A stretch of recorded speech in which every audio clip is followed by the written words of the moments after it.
চুলি আপোনাৰো বহুত বেছি সৰিবলৈ লৈছে নেকি? এই দুটা পদ্ধতি আপোনালোকে অৱলম্বন কৰক। আপোনালোকৰ চুলি সৰা সমস্যাটো একেবাৰে ৰোধ হ'ব। লগতে আপোনালোকে নিজেও ৰিজাল্ট দেখি পেলাই আচৰিত হ'ব। আৰু এইকেইদিন আটাইতকৈ সৰহ কমেণ্ট আহিছে বা জানিব বিচাৰিছে যে চুলি সৰা সমস্যাটো আমি ঘৰুৱা পদ্ধতিৰে কেনেকৈ ৰোধ কৰিব পাৰোঁ। এটা কথা আপোনালোকক কৈ থওঁ, যিটো আমাৰ চুলি নৰ্মেল সৰে, ধৰি লওক 10ৰ পৰা 15ডাল চুলি বা 5ডাল চুলি, এইখিনি চুলি সৰাটো আমাৰ নৰ্মেল হয়। কিন্তু যেতিয়া কাৰোবাৰ বহুত বেছি চুলি একেবাৰে সৰি যায়, এবাৰ মানে যেইবাৰে ফণিয়াই সেইবাৰে চুলি বহুত বেছিকৈ সৰে, তেনেকুৱা যদি হৈছে, এই পদ্ধতিটো অৱলম্বন কৰিলে আপোনালোকে সুফল পাব।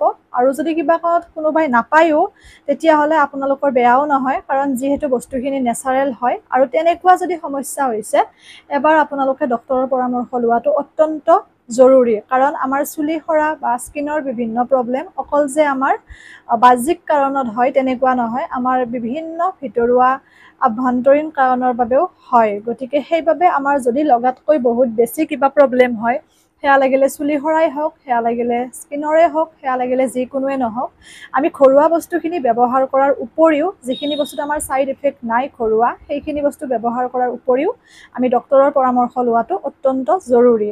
আৰু এইখিনি বস্তু প্ৰথমতে ব্যৱহাৰ কৰি চাবও পাৰে।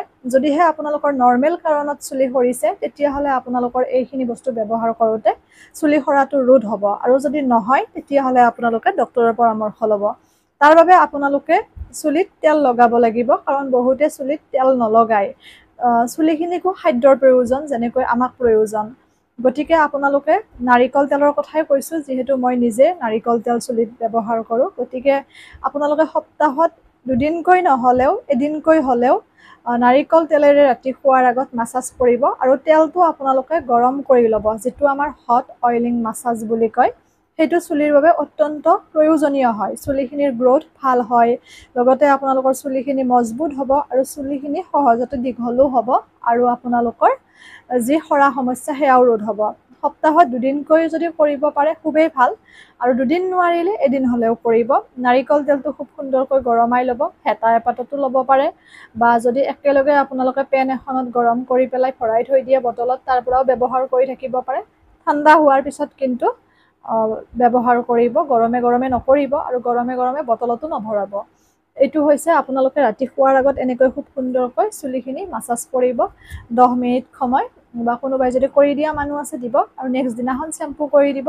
আৰু চেম্পুটো নজৰ ৰাখিব লাগে, চেম্পুটো যাতে অকণমান ভাল হয়, বা আপোনাৰ আৰু কোনোবাই যদি আগৰ পৰা ব্যৱহাৰ কৰে, যিহেতুকে বহুতকে নামানেও যিকোনো চেম্পুৱে, এইটো প্ৰথম পদ্ধতি, এইটো আপোনালোকে কৰিবই, হট অইলিং মাছাজটো। আৰু নেক্সটটো হৈছে চুলি সৰা ৰোধ কৰাৰ বাবে পিঁয়াজ লাগিব। চুলি সৰা ৰোধ কৰিবলৈ আৰু চুলি গজাত সহায় কৰিবলৈ পিঁয়াজতকৈ একো ভাল বস্তু নাই, সেইটো মই ডাঠি কৈছোঁ। কাৰণ এতিয়ালৈ মই নিজেও বহুত বস্তু ব্যৱহাৰ কৰিলোঁ, চুলিতে হওক বা স্কিনতে হওক। গতিকে বস্তুখিনি ব্যৱহাৰ কৰি পেলাই নিজে বুজি পাওঁ কোনটো বস্তু আটাইতকৈ উত্তম হয়।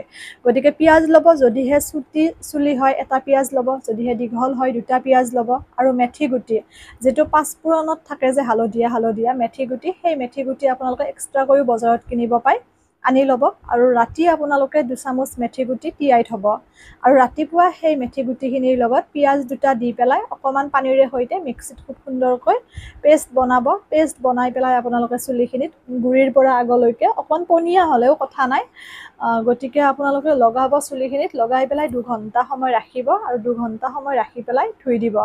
যদিহে পিঁয়াজৰ গোন্ধটো আপোনালোকে সহ্য কৰিব পাৰে, তেতিয়াহ'লে লগোৱাৰ দিনাখন আপোনালোকে চেম্পু নকৰিব, নেক্সট দিনাখন কৰিব। আৰু যদি কোনোবাই নোৱাৰে, তেতিয়াহ'লে লগোৱাৰ দিনাখন চেম্পু কৰিলেও একো ক্ষতি নাই।